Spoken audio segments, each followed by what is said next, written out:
Good evening, everyone. For some reason, I thought we would not start because this front row is still empty. I'm always waiting for the front row to fill up. So, anyone? No? Otherwise, I'm staring at these empty chairs. Yeah, I think the people in the back should move. Why are you sitting over there? I'm not asking you difficult questions. I promise. No volunteers? Oh, thank you so much. This is so much nicer for our panel. Thank you. Okay. Great. Oh, yeah, lovely. Thank you. So, let's officially begin. Tonight we are going to talk about something we all have in common, and that's we eat. Preferably every day, maybe even 3 times a day. Therefore we are all together here. This is the second evening in a series about food security. The first edition was in December last year. This was in Dutch. Who was there, actually? Were there people over there? The whole front row over here, of course, the organizers. But no one joined that event in December. Oh, wow. Well, to fill you up, it was about the European view on food security. And tonight we're going to zoom out to a more global view. So we're looking at the whole world tonight. Therefore, we do this in English. So we will look behind the plate because food systems are not only about farmers, not only about fields anymore, but also about politics, about power, about trade wars, about someone at the other end of the ocean. I will not name his name, but it's more complex than we think. So it's hard to tackle this complex topic in only 1.5 hours tonight, but we are going to give it a try. And we will not find all solutions to make sure that everyone can eat every day and that it's affordable, but we will give you some new insights, I hope, and maybe even some hope for the future. Let's aim for that. My name is Desiree Hoving. I used to be a science journalist, but now I work as a moderator at the intersection of science, policy, and society. And maybe also nice to know, I'm also the daughter of a Dutch farmer. So I'd like to know you a bit better. And since this event is organized by Wageningen, a Dutch word suddenly, Wageningen University and Research, I'm curious, are there any researchers in the audience? Or maybe I should put it a bit broader, were people working as a researcher or not per se in academia? 3, 4 people. Wow, I expected more people from Wageningen for some reason. But maybe later. There's still some empty chairs. I also saw that a lot of people came from The Hague. So I'm curious if there are any policymakers or even decision makers in the room. Policymakers, where are you? 1 person.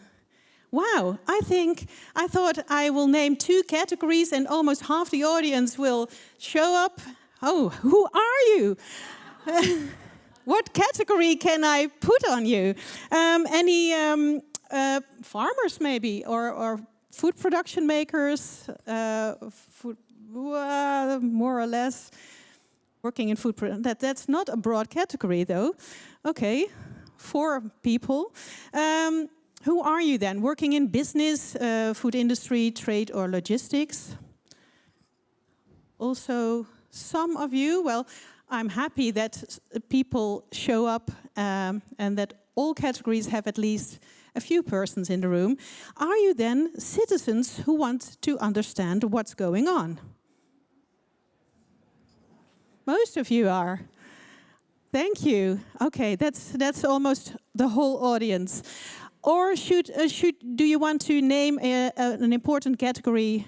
Then you have a chance. Students from Wageningen University. Oh, that's a good one. Are there any students from Wageningen University then? Okay. Or are you the only one? Oh, a few. Not that many. Another category maybe, just to make sure I have everyone in the food system. Healthcare. People working in healthcare. Also an interesting one. Yes. Food consumers. Yeah, that's a nice one, but I assume we all consume food. Agricultural development. Yeah, I thought that would be farmers and production. No, isn't that what? Okay, explain to me what is agricultural development then exactly? Well, I work as a project manager on agricultural development projects in Eastern Africa. So I'm really not a farmer, no. But I heard some voices here as well. Yeah. Okay, agricultural development. Now I understand what you mean. Thank you. What kind of voices are here? Education, training international in agriculture. Okay. Yeah. Good. More education people in here. Yeah. Okay. Well, I think we have a lot of different people, and that makes the conversation always more interesting. So thank you for telling me what label I should put on you. We are here to talk about global food supply, and I'm curious what word fits your gut feeling about global food supply right now. I have 3 words for you. Do you think the global food supply is stable right now? No one thinks it's stable. Okay. Do you think it's fragile? Yeah, I think 1/3 of the audience, let's say 30% for the people at home. Do you think it's unfair? That's almost the whole room thinks it's unfair. Let's say 80%. Who has not said yes? I think it's unfair or it's fragile. I know another word which is telling something about our global food system.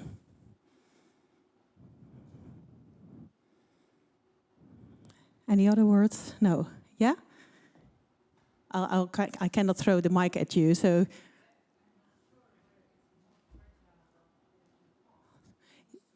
it's more fragile than in the past. Yeah.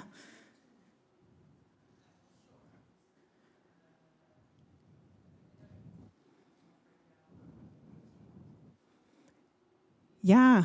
Okay. I just want to know what's your gut feeling right now of the global food system.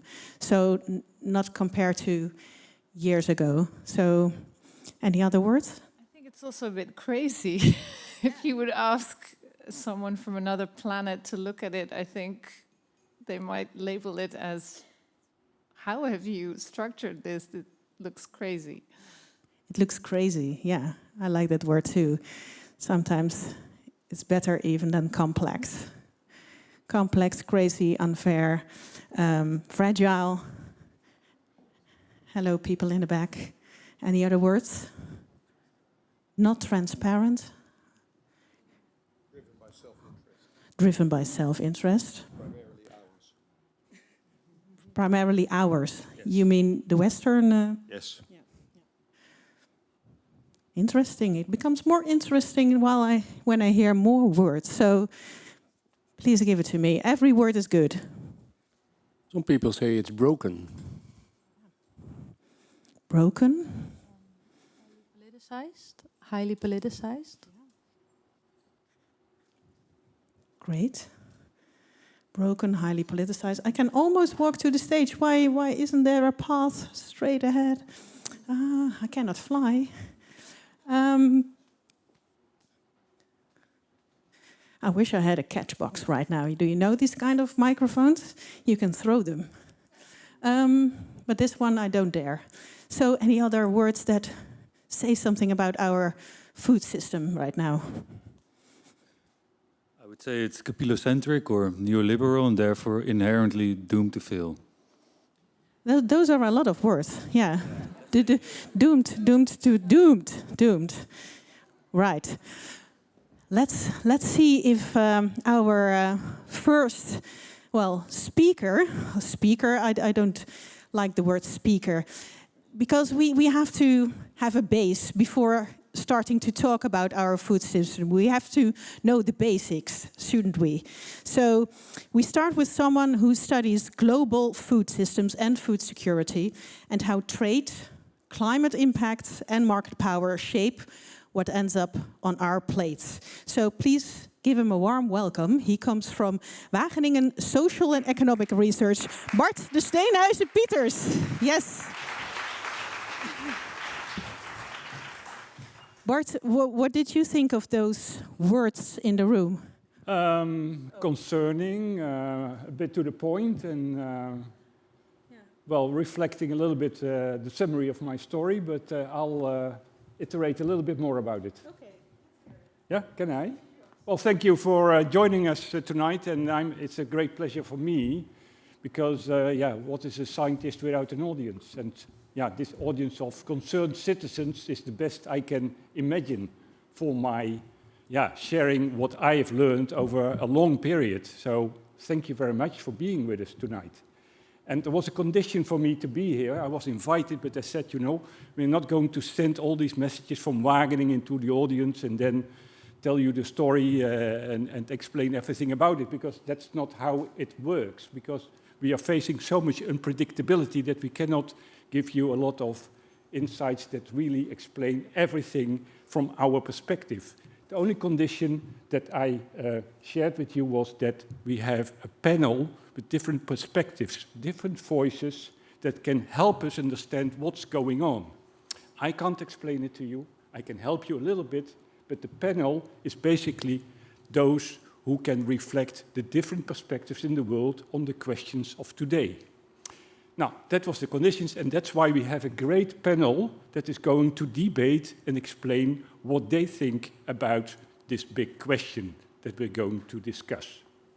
I can help a little bit what I think and what I've learned, and frame a little bit, this big question to, what it really entails and where we are when we look at food in the world from now and nearby into the future.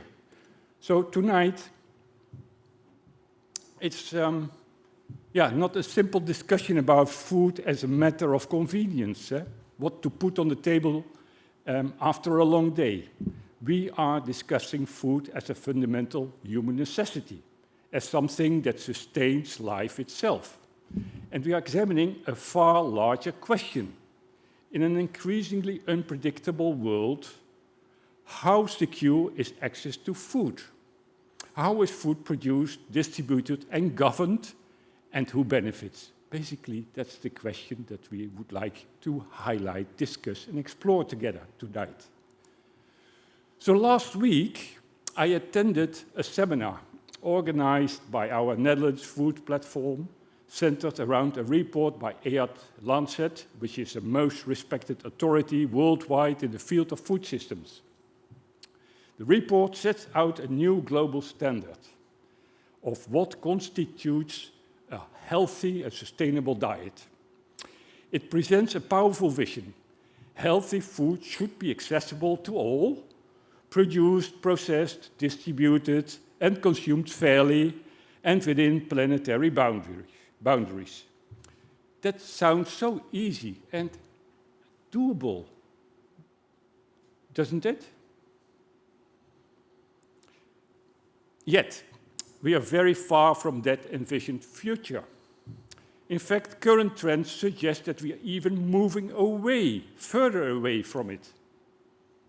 And that's a sad conclusion. And over the past decade, the number of people suffering from hunger has increased, while obesity rates have risen across every continent on the globe. Food prices have surged due to shocks in global markets.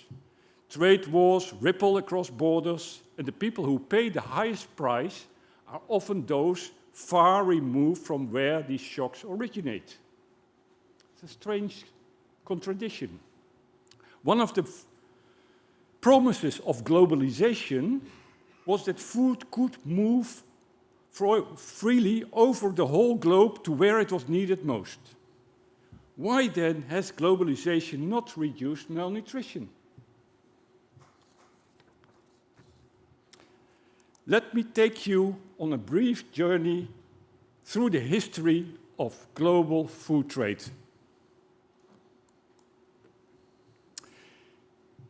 Back in time, before the industrial era, food trade was largely limited to staple carbohydrates, grains traded to complement local food systems. An exception was, of course, colonial trade, which was highly extractive and deeply disruptive to local food systems across colonized regions. Industrialization changed everything. Mechanization and synthetic fertilizers dramatically increased grain production in the United States and Europe. Surpluses had to be exported to maintain prices high and were shipped to other continents, including Africa. Local diets shifted, and despite the abundance elsewhere, famine still occurred during the mid-20th century. The era of neoliberal trade policies followed, opening southern borders to even greater volumes of food imports. Food also became a strategic instrument in geopolitical struggles, particularly during the Cold War. And meanwhile, the Green Revolution in Southeast Asia boosted production, creating further surpluses that once again flowed into Africa.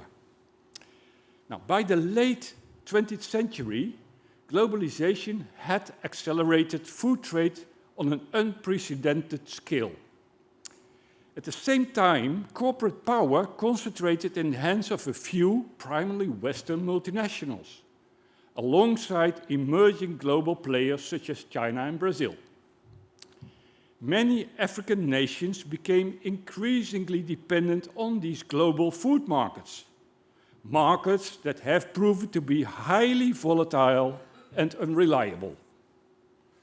And today, that unreliability is unmistakable. Global shocks destabilize southern food systems.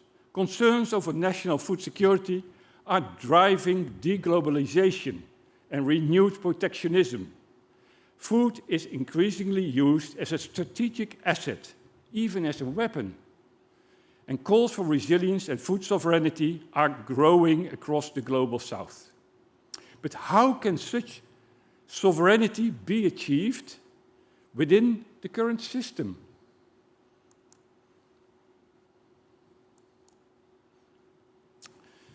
The global food system is governed less by public institutions than by power and commercial interests. 5 multinational corporations dominate global grain trade. Food flows toward purchasing power, not toward need. International organizations are increasingly marginalized as distributors of food aid. And wealthy nations are strengthening their own food sovereignty, signaling a retreat from the era of open global food markets. International trade has become extractive, not only in minerals or fossil fuels, but in food itself. Geopolitical powers secure their own supplies, treating food as a commodity, akin to gas or oil. Meanwhile, climate change and biodiversity loss intensify, and rising food prices and shortages fuel civil unrest and can act as tipping points of political instability.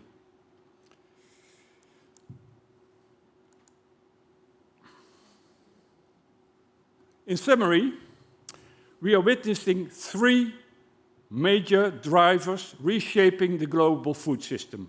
First, the deglobalization of food trade, driven by national food security concerns. Second, the concentration of corporate power, directing food flows toward purchasing power rather than human need. And third, climate change and biodiversity loss fundamentally altering production systems. So, the question remains, is there a way to bend the curve? To move towards less global malnutrition rather than more? Is the Lancet vision achievable? Reaching that vision would require a fundamental regoverning of the global food system. It would require safeguarding global food production capacity in the face of global warming and biodiversity loss. It would require building resilience through strong domestic production, supported by regional exchange, with international trade playing a complementary role, but not a dominant one. It will also include reducing poverty and ensuring minimum wages, because a healthy diet is impossible without purchasing power. And reinforcing access to food should be seen as a fundamental human right, and ensuring it is never used as an instrument of war. Then finally, it would include also shifting towards a more responsible consumption, perhaps the most accessible goal in theory, yet deeply challenging in a world shaped by powerful corporate interests and unregulated social media influence. I would like to conclude that food is not merely a commodity. It is life. The choices we make about how it is produced, traded, and governed will determine not only what we eat, but the kind of world we inhabit. Thank you very much. Back to you, Desiree. Thank you so much. That was a great way to set the scene, and it made it, more, I don't know, even more complex maybe. So how should we start the discussion, you think, Bart? Shall I ask it to the panel? I hope we can invite the panel and ask their opinion about some of these issues and listen to them. Yeah, let's invite the panel. Thank you so much, and I'll come back to you later then. Yeah. So let's bring in the lived realities. Let me introduce you to our panel. Each speaker brings a different lens on the power in food and who makes the rules and who controls supply chains and who feels the impact first. I'd like to call them on the stage all together and then explain a bit about them later when they sit. So give a big applause to our panel, Pascal Moricera, Fernando Hernandez, and Porva Carcare. Yes. And we just had dinner, so I shook already hands. It feels a bit impolite not to do it right now. And you are not the only three panel members. We also have a panel member joining us online, which is Lena Kaufmann. I can see you, and maybe the audience can see you as well on the screen. This is a really big screen. Can you see the screen, Lena? Yes.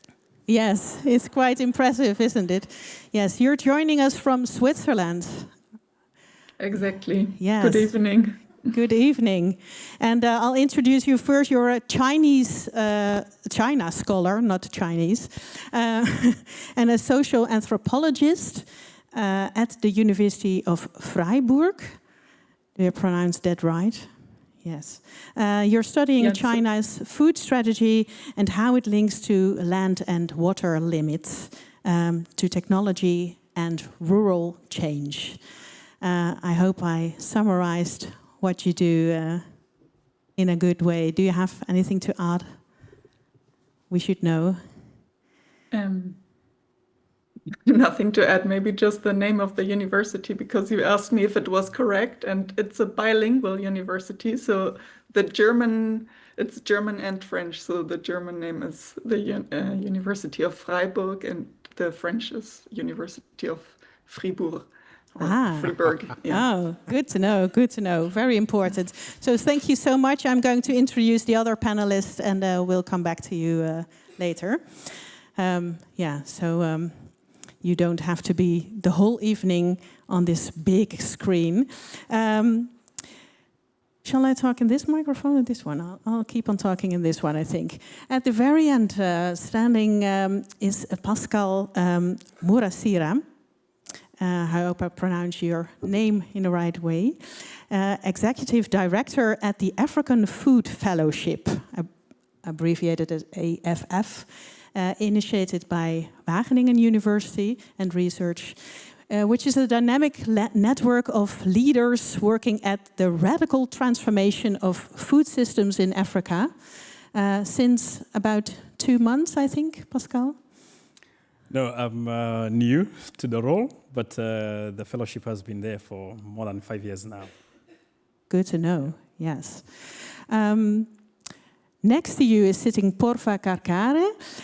She's a development economist at ECDPM,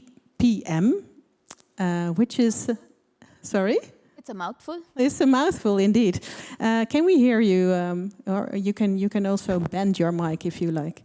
Yeah, it's a mouthful for European Centre for Development and Policy Management. And you're specialized in the EU, Africa, trade and political economy, to really summarize all that you do. And last but not least, Fernando Hernandez, an activist. Can I call you like that? Or do you prefer another title? I actually have a PhD in geography, so... Also, yeah. I like to say always, I'm a highly educated fighter for social justice. Highly educated fighter for social justice. Great, yes. Great. And I see, yeah. You can hear me now, yeah, right? you can hear me. Yes. That sums it all up, I think. But let me say you're also working at both ends, which is an organization focusing on trade and supply chain power, and what that means for farmers and communities. Or at least that's what you do over there. That's what I do. Yeah, the organization does. No, we are an environmental justice organization. We work around the world with around 500 different partners, civil society organizations, which believe that the world can be better for all of us. Nice. Yeah. So, welcome to our fantastic panel. Let's talk about food security first, because that's the central topic of this whole evening. I'd like to ask you a question, dear audience. It's not a question of how good you know things, but just whether you think, well, what's true or not. And then I'll ask the panel the same question. And you cannot answer in a wrong way. So is food insecurity, according to you, a supply problem or an access problem? And what I mean is it about not having enough food, or is it more about having not enough access to food? So who thinks it's more about having not enough food? Is it a supply problem? Who thinks food insecurity is a supply problem? Can I see some hands? Wow, not anyone. Sorry? It depends on what location you're talking about. That's a good one. And I see someone in the back who has something to ask. No? I think it's both. Depends on where you are. I was coming to that. Sorry, I was coming to that later, because the option both I was asking later. So who thinks it's an access problem, having not enough access to food? Okay. Half of the audience thinks that. And who thinks it's both? All right. Not that many. And I hope, and the rest doesn't know or thinks it's another problem. Distribution problem could also be the case. And how can it be both? If there's enough supply but not enough access, it's either one of them. It can't be both. okay, we'll ask our panel if it can be both or not.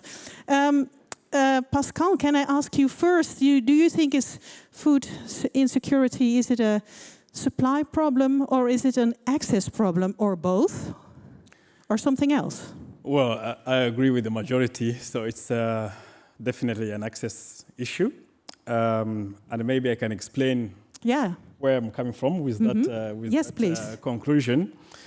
I would go even further and say like it's an efficiency issue.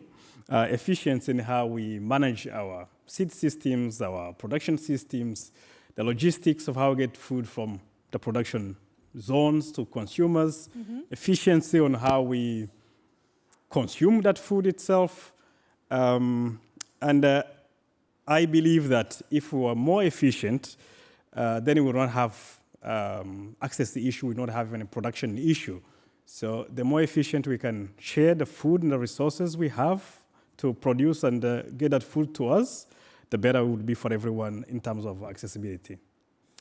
And is this efficiency, do you think we waste a lot of food, or is it more like a logistics problem? Or yeah, that's partly it. So a lot of food is wasted, but also inefficiencies in how we get to the production means. So that also includes access to quality seeds, that includes access to finance, that's something else.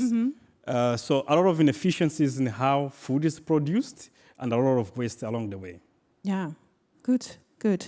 I'm going to Lena, who joins us online. Do you agree this is an efficiency problem from your point of view in China? Yeah, I would also say it's mainly an access problem. I mean, I'm always, as a social anthropologist, a bit careful about the word efficiency because there is technical efficiency or production output on the one hand, but this might not necessarily always correspond to what farmers, smallholder farmers, see as efficiency. But yeah, back to the access problem and to China. So I see this mainly through the lens of China, which is, given its sheer size, also always has, what happens there domestically basically always has also an impact globally, because it has to feed nearly 20% of the global population with only about 9% of the global farmland and then 6% of the global freshwater reserves.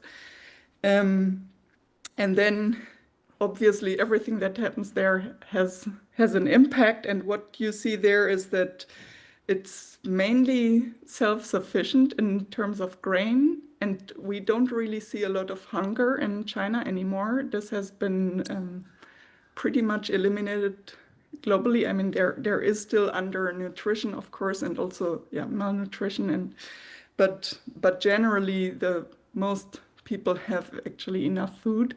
But then if you look at import and export, so we have grain self-sufficiency in China, but then for soybeans, for example, the country is the biggest importer worldwide of soybeans and also the biggest importer of meat worldwide. At the same time, it's also the biggest producer globally of pork. So you many times see both sides in China. Yeah, interesting. And this has changed over the years. There was someone referring to history, but it used to be a more plant-based country. And why? What has happened that it needs so much meat now? Yeah, I mean, it remains a plant-based country. Until the end of the 1970s, it used to be like the period of high socialism under Mao, when when farmers were actually collectivized and working in people's communes. So there has been decollectivization since the 1980s. But yeah, so sorry, what was your question? Yeah, it was just the change of diet means also a change of land use. So I was referring to that. Yes, exactly. So what we see in China is that also because it has had its very own green revolution with a lot of mechanization and a lot of new seed varieties, for example, and irrigation. And because of this collective system, this could be put into place extremely fast. So what we saw in industrial countries in Europe, for example, what happened over a century or several centuries in China, this happened in a time of just a few decades. And it meant that output has increased enormously. Also, I mean, the situation of people who used to be very poor has improved starkly. There has been a very high rate of urbanization also from when Mao established the People's Republic of China in 1949. There were 80% of the people were farmers, and now it's only 33% of the population left who are farmers. So, and this whole change has brought about a change in diet also, with people eating much more meat now and also starting to eat dairy products. Yeah, thank you. So an access problem in China, an efficiency problem in, well, Africa. Is it different in other continents? You're already nodding, Fernando. Can I react? Yes. No, it's not like it's different. I also believe the issue is access, but I had an issue with efficiency reasoning. And I just wanted to react to Lana's, if I may, because you asked the question of why the increase in consumption of meat. But it is my understanding that meat in consumption in meat increases as the income also increases. And China certainly has experienced an increase in acquisitive power, and I think that applies also, in addition to what you said, but in general in the world that is the case. Yeah. Now, I think for me it's important to say that the access needs to be defined. I don't think it's just easy to say it's an issue of access. I think to me, and this is where I come from, access cannot be defined as a technocratical fix, or as a technological fix. Because then we run the issue of just putting cash into it, improving what? Distribution, roads, containers, cash transfers. We had a program like this in the 90s, if I'm not mistaken, where we just gave money to rural communities. That hasn't fixed anything. So it's not an issue. Access is not an issue that can be fixed with technology or the paradigm that we have. Mm-hmm. As a matter of fact, access is governed. I think that this has been said already. But what I'm really busy with is the issue of how rules are created. Mm-hmm. Rules are no simple thing. Rules will determine who produces what, who gets to sell what, who gets to stockpile food actually in times of crises. And these rules are not decided by Brazil or by any other country that may actually want to stockpile food like India. Trade rules. These are decided in Geneva. These are decided in Brussels. These are decided behind doors in free trade agreements. These are decided by agreements on agriculture. And I think this is very important. And what is happening right now, and I think that's why we are here, is because these rules are in crisis. And let me just give you an example. The rules are in crisis? Yes, we are. And I had slides, just the one slide I have for you. Yeah. And I think it's important to actually just like do this reality check, because we are not talking anymore in theory. We're talking about two very specific situations that have disrupted the already disrupted, and I would say unhealthy and inadequate food system. You were asking about how to define the food system. I didn't say, for me, it's unhealtly and it's inadequate. And I think the crisis that we're experiencing is also a crisis of these rules. And had you thought of the unnameable person there that everybody is familiar with? I missed the photo of Russia invading Ukraine. But those events have disrupted the food system. Yeah. And we have it now with the war in Iran, or the invasion to Iran, because as many of you know, there is a very specific stretch there that is already leading to a spike in prices of oil, which in turn will be leading to an increase in prices of fertilizers, which in turn will be actually affecting many communities that depend on this stretch to actually get food as well in East Africa, West Africa, Southeast Asia, Latin America. And again, who is going to be suffered this are the communities, the peoples that actually didn't participate in any of these events. Unfortunately, yes. Thank you for this elaborate addition. Porva, if food exists, but people still go hungry, what's usually the bottleneck? Low incomes, high prices, or the way trade and markets are organized? All of them a bit. All of them. Maybe I'll start a bit from where you also started, saying that we need to have some kind of definition. And I think working in policy space, some of the aspects that are considered is, first of all, availability. That's an aspect of access. You talk about affordability. Yes. You can talk about reliability of the supply. All of these are to say that there are inefficiencies. And I take the point, Lena's points, that we need to be careful in terms of how we define efficiencies, because what is economically efficient might not be environmentally so. But that still does not take away from the fact that there's a lot of inefficiencies, as Pascal was also saying. And I think since the pandemic, a favorite word of everyone who have become geopolitical animals has also become resilience. And we can add n number of adjectives, and they are going to be aspects of access, but we also need to take into account context itself. Lena also highlighted the both-sided, or like the paradoxical place where you have a very large producer that can also be an exporter and sometimes an importer. But that is kind of the beauty of trade as well, right? Like Netherlands is the largest exporter of onions in this world. But you know what? In the lean season, they also do import onions. So trade by itself should not tell us that this is a bad thing or it's fragile or that it's broken. And it is also true that the context is changing in terms of incomes are rising. Even though it's not fairly distributed, there's a lot of inequality, but incomes are rising in a lot of places. I come from India. Trust me, incomes are rising a lot, and that also has an impact on how much food you need. And that's going to have an impact on how you think about food security. And so we need to take those things into account as well. And I take, again, the point of governance as well is important.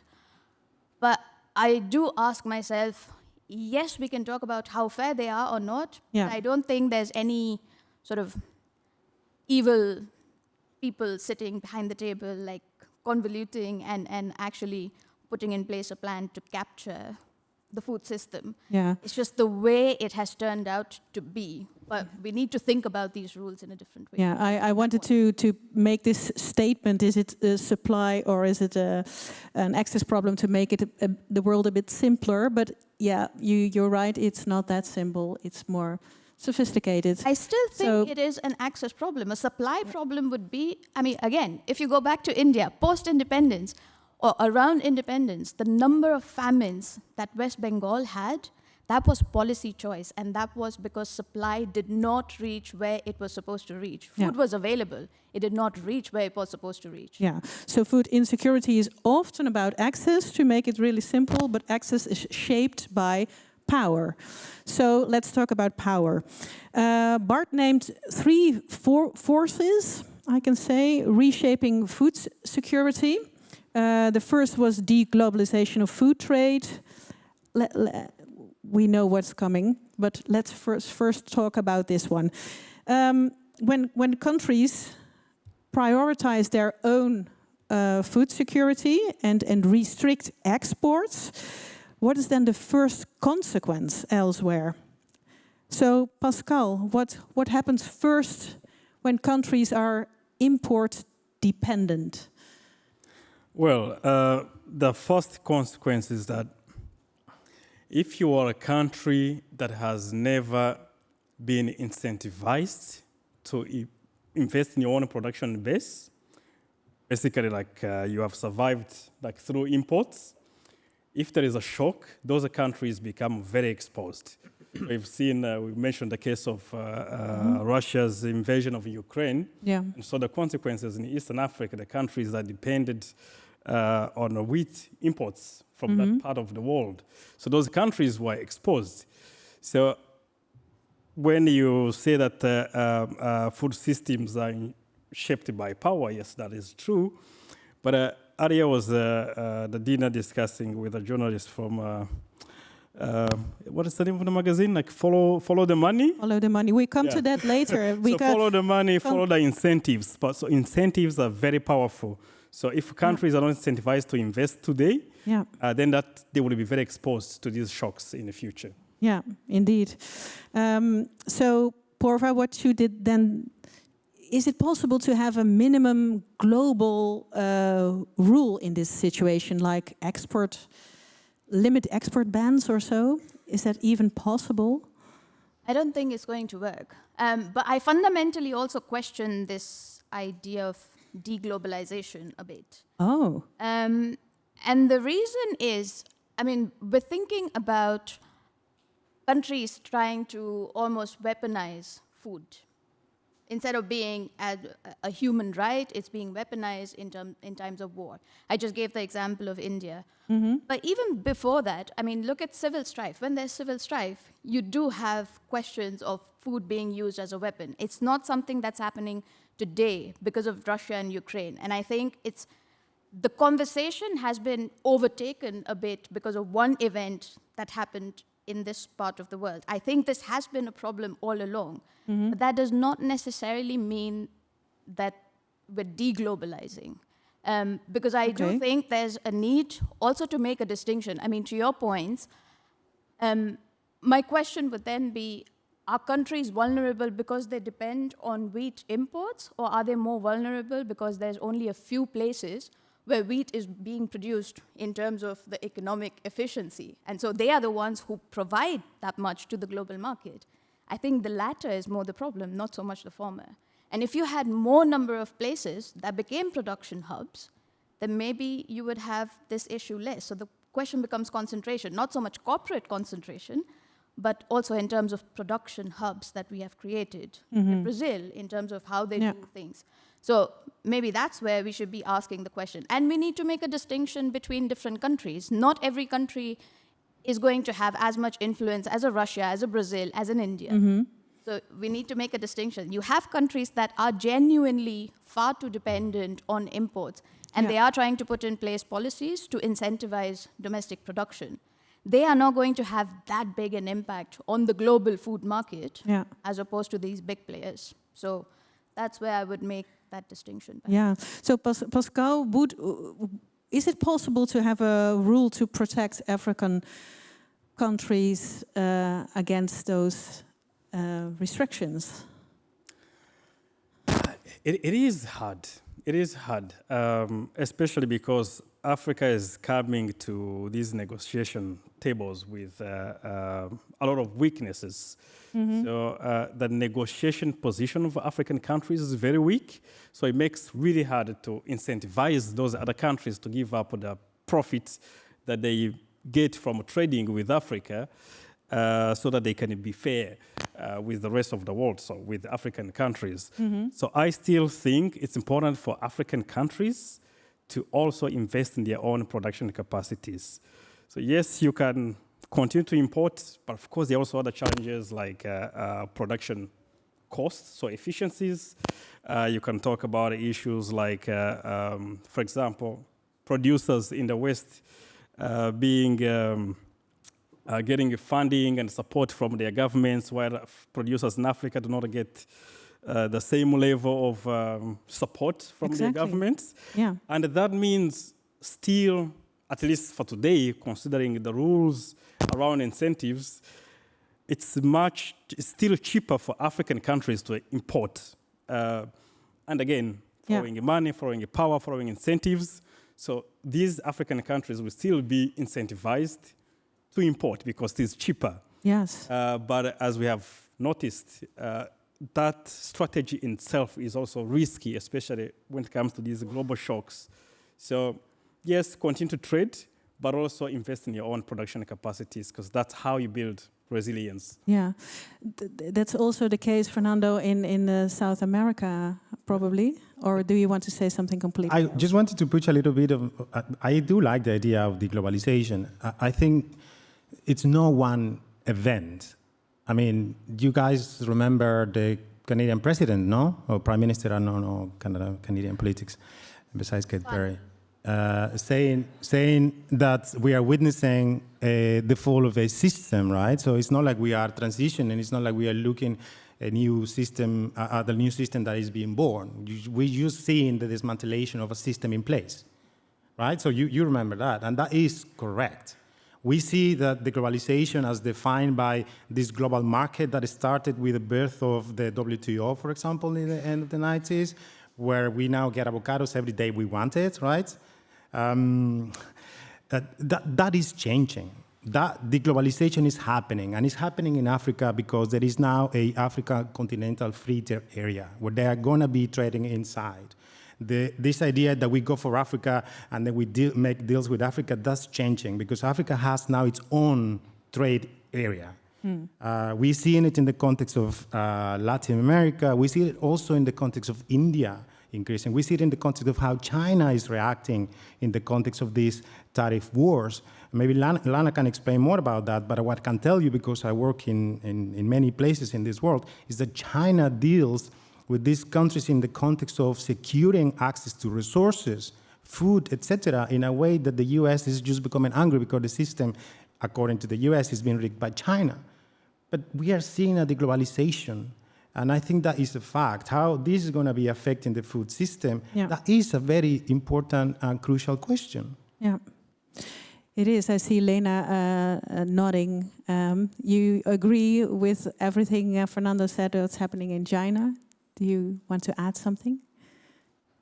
Yes, I mean, I agree. And so we see on the one hand for the past years already that the Chinese government has been preparing to become ever more self-sufficient. And it's, I mean, food sovereignty and food self-sufficiency is a national security goal in China for the central government. So they see it clearly as a geopolitical issue. So you see also in response to North American tariffs from the United States, you see that there is a deglobalization in place in a way of, for example, less imports of soybeans. But then you see on the other hand, just like what you were already talking about and Fernando was saying, that you see that there is like extending and disrupting this global food system through other ways, such as, for example, the countries that signed up for the Chinese Belt and Road Initiative, the major infrastructure investment place, but which is also ultimately about other goals, including about food security and producing outside of the country or securing imports. And you also see free trade agreements with a couple of countries. So you see both decoupling on the one hand from the United States, but then, for example, for soybeans relying heavily on Brazil and on other South American countries. It will go on to driver 2 that Bart mentioned, which is the concentration of corporate power. And you already mentioned the article that appeared today online by Follow the Money, a new investigation that raises clear concern that a small number of multinationals have an outsized influence on prices and availability, and that the system lacks transparency, which was a word that you already mentioned. So if a handful of companies, 4 of them, 5? 4, A, B, C, D, control a big part of trade and inputs, what does that mean for global food supply, and what does that mean during a shock? So Fernando, take us into a real moment when, for example, you already mentioned this shipping costs that jump and fertilizer prices that spike. Who gets squeezed first? I mean, to me, it's very simple, right? So let's just remember who what is it, ABCD traders are. This is ADM, Bunge, Cargill, and Louis de Frois. They control basically all of the grain markets. What is very important is that you know that when Ukraine was invaded, remember this crisis on grain, these guys made billions in profit. The prices surged, they just made a lot of money. I think to me it's important to know who benefits in the context of this corporate domination of grain. I was talking during dinner, plant-based dinner apparently. Here, now, yeah. With you about this normalization. It's become normal that for companies that we cannot even name, because it's easy to say ABD, control the grain of the world. That cannot be normal. So when the risks are happening, when the shocks are happening, like now, obviously we need to look into why is it the case. They will say, and the Dutch say it, is because the system works. And I would like to just problematize it a little bit more, because the Dutch control 80% of the seeds on horticulture. And we, from the Netherlands, and I know this is a safe space, you promised me that, so Wageningen University also promotes these technological fixes in Africa, developing potatoes in Uganda, because that's more efficient in the context of climate change than actually subsidizing other types of crops. What I'm trying to tell you here is that the concentration of power in the value chain, it's also something that we need to bring home here. Yes. And the Netherlands pushes for these intellectual property rights of seeds chapters in trade agreements via the EU, which at both ends we've been fighting for a while. If we are serious about having a healthy, sustainable food system, we need to also come to terms that intellectual property rights of seeds, the way we have it, cannot be any longer. And this goes into trade agreements, the trade agreements that we are signing now with Indonesia, with Mercosur, with Mexico, with India. Yeah. And I think this is important to talk, because it's not that the shock will affect the farmers because they are small, but also because they are already unprotected. The rights are already been taken away before the shock happened. On the website of both ends, there's a small applause. You wanted to do it louder? Yeah, possible. Thank you. On the website of both ends, I found that the Netherlands have signed 75 bilateral investment treaties with countries all over the world. I didn't know that before this evening. And the idea behind all these agreements is very positive, to facilitate fair and equitable trade. But unfortunately, they mainly give multinationals a powerful instrument. But how is that possible? I mean, it's very easy. After the Second World War, a little bit later, there was a new world order, and this world order needed investment, and then the investors weren't so sure about just investing in other countries.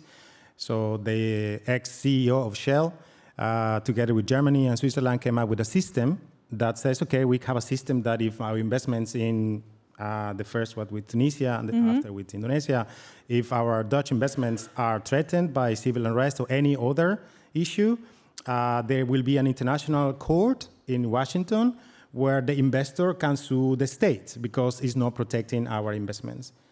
Now, that's just the beginning, but 60 years later, now you know a beautiful place called Groningen in the Netherlands. Yeah, in the north. Terrible earthquakes for years. The houses have been destroyed. Many lives have been devastated. And compensations for the people living there hasn't arrived. The government launched a report, and the report says that indeed the decision was taken more on economic grounds than actually on safety grounds. And they kept exploiting oil and gas. They stopped the production of gas and oil.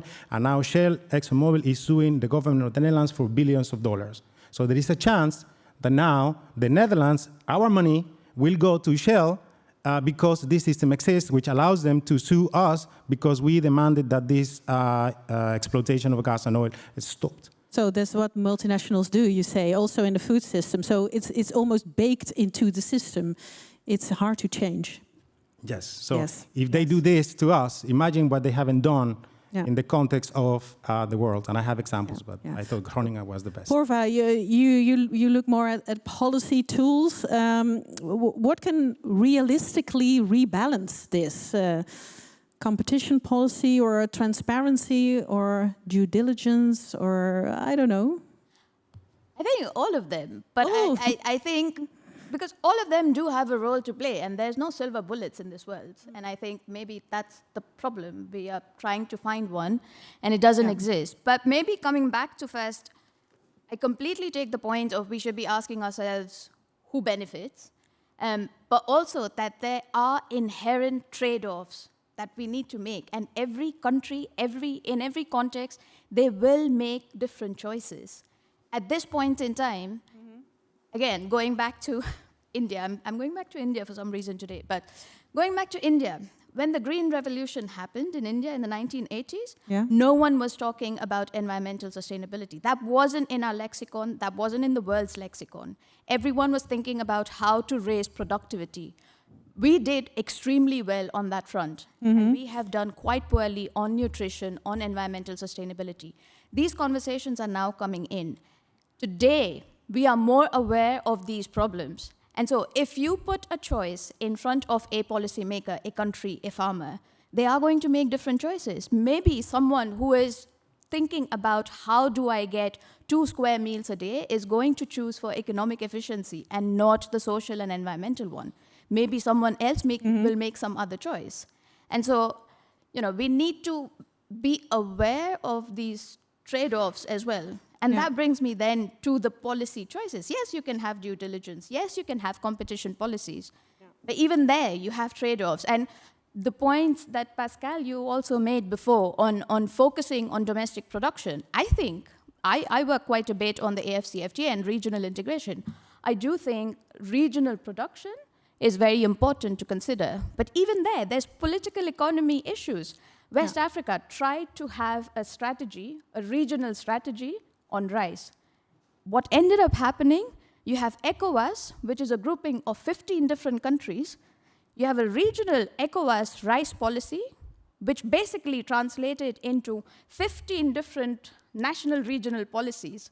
So then you ask yourself, is regional just an addition of what countries are trying to do? But the whole point of doing it regionally is to overcome some of the problems that you have at the national level. But no one wants to give up their sovereignty. And that, I think, is a big problem with the conversation and ideas and ideology. Bringing in words like self-sufficiency, sovereignty, I think it makes it unnecessarily complicated. Talk about food security, yes, not food self-sufficiency and sovereignty. That gives it a very different packaging and connotations, and that then leads to issues where regional production, even though it makes sense on paper, does not happen in practice. Okay. Then I'll like to move to the third driver Bart mentioned, which is climate change and biodiversity. You already mentioned it, Porva. Climate shocks are becoming more frequent. Imagine a drought, for example. We have so many climate shocks, but imagine a drought hitting a major producing region. What is then the first ripple effect you worry about, Lena? When China faces climate stress, what does it do first? Use reserves, change diets, secure imports, push technology, all of them. So you actually see a lot of these climate catastrophes in China. I mean, throughout history and also today, a lot of droughts, a lot of floods, all, alternating. So if there is a major drought coming, which happens pretty regularly, you do have, the state has stocked up a lot on grain reserves. So you do have usually reserves left. There's very heavy state control in general of everything in China. So we were also talking about corporations' powers first. I would say that if you look at China, usually the party comes first and the state comes first and then controls mostly everything. Oh, wow. So there is, in the positive, but also in the negative sense. So for dealing with things like droughts, this, people wouldn't need to starve immediately because there are reserves, but you would definitely feel the effects. For example, if there is less grain, you would have less feed for livestock, which in China are mainly pork and poultry. Then you have higher meat prices, which ripple down to the consumers. And of course, also the grain reserves, they go down a bit, and you have to import more, which also has an impact on the prices. And then you have a very big strain on the producers, which in China means that already now we have a situation of very heavy rural out-migration of farmers, large numbers of farmers leaving their farms, and only old people over 60 years old many times left, and little children. So you would also see increased migration in order to earn more money to buy food in the city, and less farming. Yeah, and become more import dependent then probably, which might also be the case for African countries, Pascal, when this drought would hit this whole continent of Africa. It's also always strange to talk about the whole continent, but what would fail first when there is a drought? Budgets or logistics or household access to food? Yeah, of course. When there is a climate shock, there's less food, so which is a problem for food security. But that's just too obvious. Yeah. To me, when I think about this, I think about these forces we talked about it earlier that shape the current unfair food systems, which are power and incentives, financial, political incentives. So when it comes to one of the big consequences of these climate shocks is the impact on power dynamics. We talked earlier about these big corporates, like when there is a food shock, they make money, not by trading the physical goods, but through their financial instruments, where the rest of the food system struggles. So that also happens even within countries. If you are a smallholder farmer and there is a climate shock, you do not have an insurance. Like, basically, you lose your income, you lose food, big problem. But if you are a large trader, you are a large commercial farmer, most likely you will have an insurance. So which means, like, you're still okay. Yes, you will not make as much money or the cost of food will go up, but the impact on you is less compared to the farmer, to the smallholder farmer. That also happens through regional trade, international trade. So if there are shocks in Africa and Africa has to depend on imported food, that again increases the power imbalance. So I always think about the impact of climate change in terms of power dynamics. Yeah. So the more climate shocks we have, the less basically bargaining power smallholder farmers and African economies will have in general moving forward. Yeah, so to summarize this, power shifts through rules, through markets, through climate shocks, and the costs land unevenly on farmers, consumers. So, what to do about it? Here. Yeah, I wanted to go to the... I'll be very quick. I mean, one thing is climate vulnerabilities coming out of climate because of climate shocks is definitely increasing the fragility of the food system that we have. No doubt about that. Yeah. But maybe the relevant question is, what's then the answer, or what's then the reaction? I was coming to that. Okay. Yes, yes, indeed. But maybe you already have an answer, because I wanted to end on a hopefully hopeful note, and I'm also curious what you think about that. Bart mentioned 5 buttons or 5 levers we could push to strengthen food security, and that was 1, keep the world able to produce enough food. 2, don't bet only on one plan. Be resilient on local, regional, and international levels. 3, food access needs buying power. 4, treat food as a basic right, not as a weapon. And 5, make it easier to eat in a responsible, healthier way. So, if we could pull one lever, or we could push one button first, which one would you choose, you think? And I'm just going to the what do you think? And I'll take this with me. If you don't know anymore, oh, they're on the screen. Exactly. So which one would you push first if you were the I don't know, the president of the world or something? If you had the power. Who wants to say something about this? I think most obviously the third option, purchasing power, because as it was said, as incomes rise, people get better opportunities to buy food, to put it simply, because I'm a commodities trader. So you look for the best opportunities, and which is often, you know, the best paying party. So as India and China has seen income rise, they have also been able to secure more food, just to put it simply. So if you can focus on just improving your local economy, it will, and absent corruption and everything, of course, you need institutions. You can also better your country in that way to secure food. Yeah. Thanks. More hands. You? Oh, sorry. Well, thank you. Perhaps to add on that, I think it's not only on being able to trade or to buy your commodities, but I think if you have the third one interpreted as poverty eradication, I think then you get a lot more, levers for having more global food security. I'll come to you. Hi. Sorry.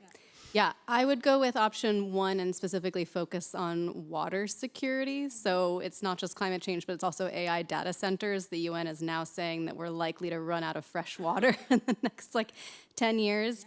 If we don't have fresh water, we don't have any food. We have to make sure that AI is not destroying our future. Yeah. Interesting. So more hands over there. And who was first here? Yeah. Yeah, I would go for 4, but with the question of why don't we look at food, like access to food, as a public good and not as a private commodity. I think that is part of one of the root causes of the system. And I think someone mentioned commodities trade. I think in essence, we need to change the way we look at what food is. I would go for none of them. I would go for restructuring the food system, because the lobbies, restructuring the system, the lobbies, we mentioned them, they are the ones that are making it fucked up, sorry. The governments, they are the ones that are making it complicated. The way our food system is structured with all of these monocultures, all of this land producing mostly one commodity and not being able to feed the people, this is fucked up. So we need a different system that is focusing more on the people and less on the trade. Trade is not the point. The point is eating. And this is what I'm missing here. It is not in the levers, this trade solution? No, because it's it is not about, at the end of the day, we're talking a lot here about trading, about the geopolitics, about making money, it's about big companies, but this is not the point. And a lot of smallholder farmers should be able, as they make food, to eat. Yeah. And that a smallholder farmer is not able to eat because they make mostly mangoes or avocados or these kind of things, then this is nonsensical. This is I don't know who was mentioning looking at planet Earth from outside. Yeah. This is working on your head. As a system, if you can't provide food for your farmers, something's not working, and this is not working. Great, thank you for this addition. Any more voices, hopeful thoughts about solutions? 2 of them. Yeah, I wanted to comment to the first one about commodities.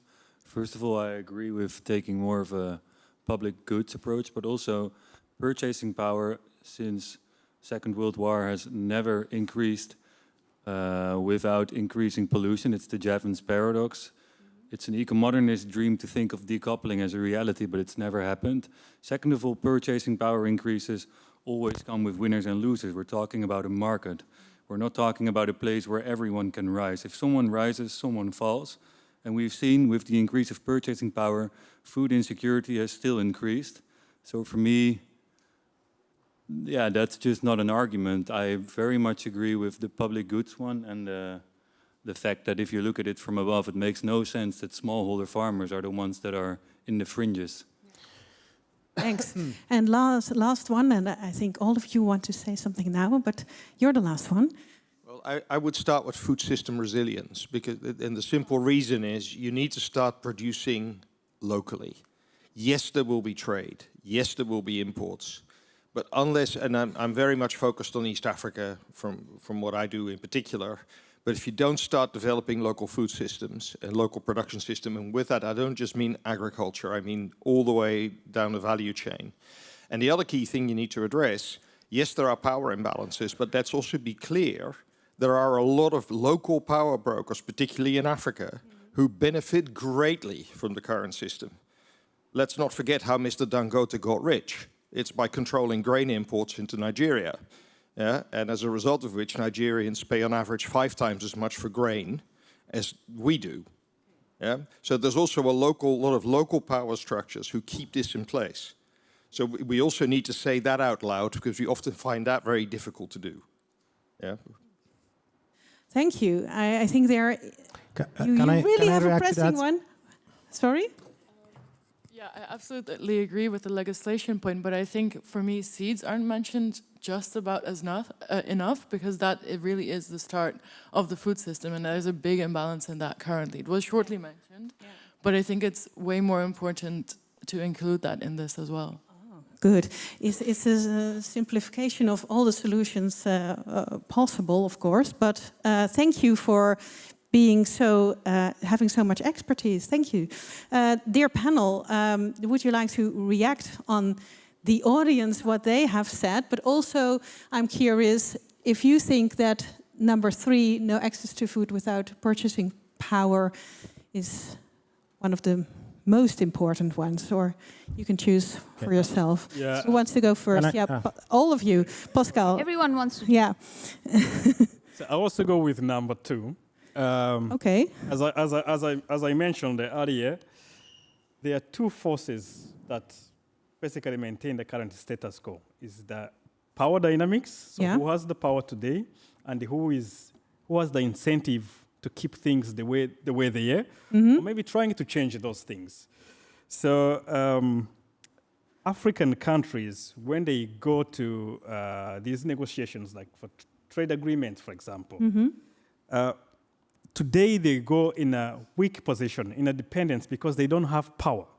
But the moment they also start to rebuild their own local food systems, that increases their negotiation power. So you cannot take away incentives, because if you are a big company or one of the top 4, you have the shareholders to, basically have a duty. You are a CEO, you have the board to report to, you have shareholders to report to. Those companies are not just going to say, oh, let's give away our dividends because we care so much about people who are in Africa. No, they would not, most unlikely to do that.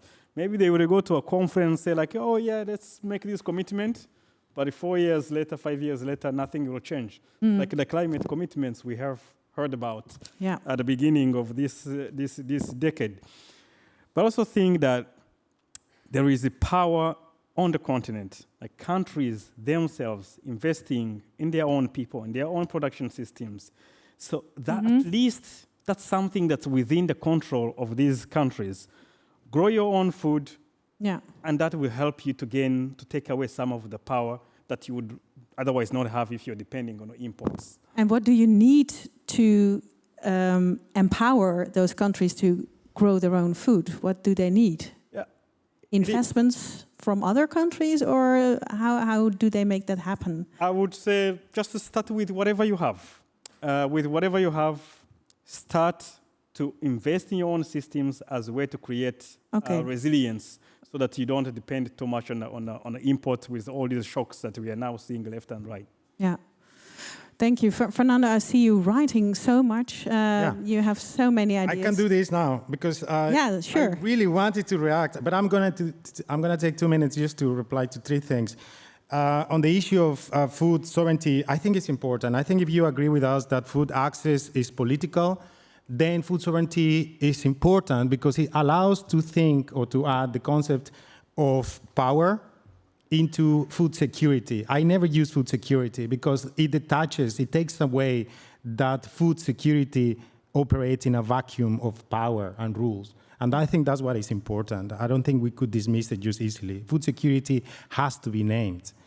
On the Nigerian elites, of course I understand that. I'm from Mexico. Every time any of you eat a Mexican avocado, 20 cents go to the Mexican cartel. The guy that was killed in Mexico, that guy owns 20 cents every time we buy an avocado. I understand this from my own experience. Mexico produces 45% of the Hass avocado in the world. 45%, that's 1 of every 2 avocados in the world comes from this specific region where this guy, the narco guy, comes from.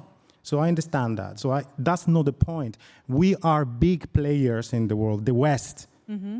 We started globalization by colonizing the world. Yeah. So we're still doing the same in a more sophisticated way. I think I'm not pointing the finger at ABD, the ones that control the grain, mm-hmm. but the fact that we also have a power, we have better systems of law in Europe, in the Netherlands, arguably, where we can actually influence how this world can be also organized. So I think we can do that. And the last one on which lever I would use, I think number 4, if I also agree with you, I think if I have to engage with this, mm-hmm. I would take a different perspective, but if I have to engage with this, I would go for human right, food as a human right. Yeah. It's easy to say, it's easy on paper, a nightmare in policy. We need binding provisions. We need to think about where the rules that govern our food system are being made. We're going to Cameroon. La Via Campesina, for the first time after many years, is coming to Cameroon, where the WTO ministerial is happening, because they finally understood, La Via Campesina, big fan, because they finally understood that it is important to engage at the WTO because of the agreement on agriculture that will determine right now what's going to happen to our food system. So I think it's important to think about food as a right, mm-hmm. and that has to come accompanied with policies and binding clauses on how we control it. Yeah. And by we, I mean we, the people. Yeah. Would you also choose number 4, Porva? Absolutely not. No. Tell me. Maybe tell you why I think so. I mean, which one would you choose? Number 2. Number 2. And the reason for that is because I am someone who believes in the complexities of this world. Mm-hmm. And so what I was saying before, with climate change and biodiversity loss, the reaction should therefore not be, oh, let's try and produce everything ourselves every time, but rather say that you need to have several systems in place so that if 3 or 4 of them don't work, you at least have 3 or 5 others that do work. Yeah. And that's why you need the local, the regional, and the international. Yeah. And each and every one of the others, to my mind, have some kind of weakness or the other. And I'll go through them very quickly because I know we're running out of time. But for instance, on the point of making it a human right, take the example of rice export bans and restrictions that were put in place after COVID. It was like in 2022, I think India was among them as well that put these bans. And there was a lot of criticism of the fact that India did so. India's argument was, our stockpiles are running low, we have a responsibility towards our citizens. Whose human rights are we talking about? Mm-hmm. There's a problem with that. Second, if we're going to have binding regulation, I mean, I think if climate negotiations are showing us anything, the moment you try to go binding and multilateral, you get to the lowest common denominator. And here you need to talk about the coalition of the willing. And you'll always have different people going in different directions. Yeah. They will need different things, sometimes investments, sometimes policies. Shall I go to Lena right now? There's so much more to say. But I would say that's why, I mean, if you want to have things working as they are and not bring in radical reform, which you don't know will work or not, I would go for number 2. Number 2. Lena, last but not least, maybe you can have another lever if you like as well. I mean, actually, with the levers, I side with Pascal and Purva also, because I would also choose number 2. But I think our answers, I think, are very different in a way. But maybe because this resilience can cover so many different things and so many different levels. So I was thinking with regard to number 2, actually about the valuation of farmers' experience, knowledge, and skill, really to start from the bottom up. Because, I mean, what we have seen in many places also after the Green Revolution, both, I mean, in worldwide and also in China, that you have these seed companies, for example, coming in, that farmers used to have a lot of knowledge how to handle drought, for example, or how to handle flood, how to plant in strategies that diminish risks. So, but you need obviously also to put the structures into place in order to give back this valuation to local farmers. Yeah. So the real test is, do our solutions protect the most vulnerable, or are we shifting the burden downward to farmers or citizens? I'd like to give the opportunity to the audience. It's 9:30 already, but I hope you have 5 minutes left or so. Because I didn't give you an opportunity to ask questions to our panel. So, for example, our dear journalist, whose name is somewhere in my cards. So I'm walking to you. Sorry, you are the journalist from Follow the Money, and I was curious if you had any pressing questions for our panel. Yeah, I do.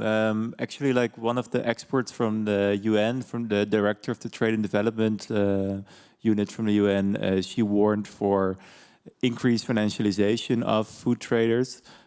She said that they almost have become like shadow banks in a way, and that we don't know how widely our financial system is exposed to those. Do you have views on this as well? Like, do you think this fear is justified, or it's more nuanced? Wow, that's a complex question. Who wants to answer? Don't we get some more questions? Well, yes, but let's do one answer first, and not all of you, but just one, and then I go to another person who can ask a question too, because otherwise it takes too long. Can you summarize the question again? Yeah, no. Are food traders a liability to the food system? Yes. Fernando. Let's go on. It was way difficult. Is there another question to clarify things? You? Maybe more an answer to the previous question, because I worked at one of the ABCD, basically, in Geneva until recently. And there is increased financialization, but not only from the traders, because I was trading rapeseed, for example, and we saw the futures sometimes become more detached from the physical trading, because we used it more to hedge, basically, even though there is some proprietary trading in these bigger companies. But there was also a big inflow of managed money, and that's the hedge funds. So it's not just the physical traders that affect these markets, but the distortions also often happen because of the hedge funds coming in, and they trade on other signals than we as the physical traders do, because we normally look at the fundamentals, because the futures would come back to the fundamentals, but sometimes hedge funds, they trade on other signals, very random occurrences that they see, links that we, for example, don't see. So, yeah. Great. Any other questions to clarify things? Yeah, I had a question, because we mainly talked today that it's mainly a discussion about the access to food, but with all the climate crisis and stuff and biodiversity that we're facing, do we see that this is remaining in the future, or are we actually facing a scenario where we actually do see that in the future also the supply of food might be in danger, as it was today? Can you rephrase your question? Is the supply in danger because of climate change? Yes, it is. Can I respond? Because I think we missed a lot of this issue. One of the third issues that Bar was mentioning was the climate. It is it is an issue right now. It's undeniable that we are going to have less production. That's what the traders are good. They can actually predict, modeling, that we are going to have less food because of the climate. We cannot actually predict to what extent the climate is going to affect food production, but it will affect it. That we know.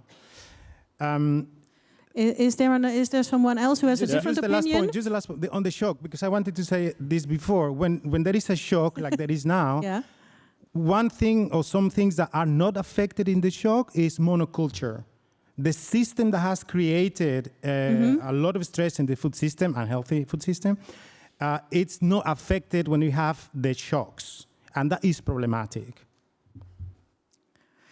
Climate shocks, I'm are they influencing the supply? I'm hopeful humans are geniuses. We will find a way. We will keep producing food, but where it gets produced, how it reaches the people that are in most vulnerable environments, that is going to be the problem. Yeah. But as a planet, globally, we will adapt. We will adapt to the supply of food. That's hopeful.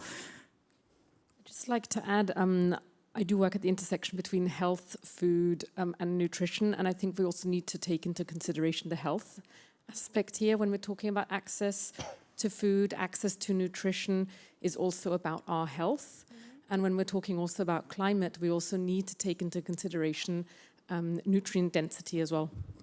That was the last lever we were talking about.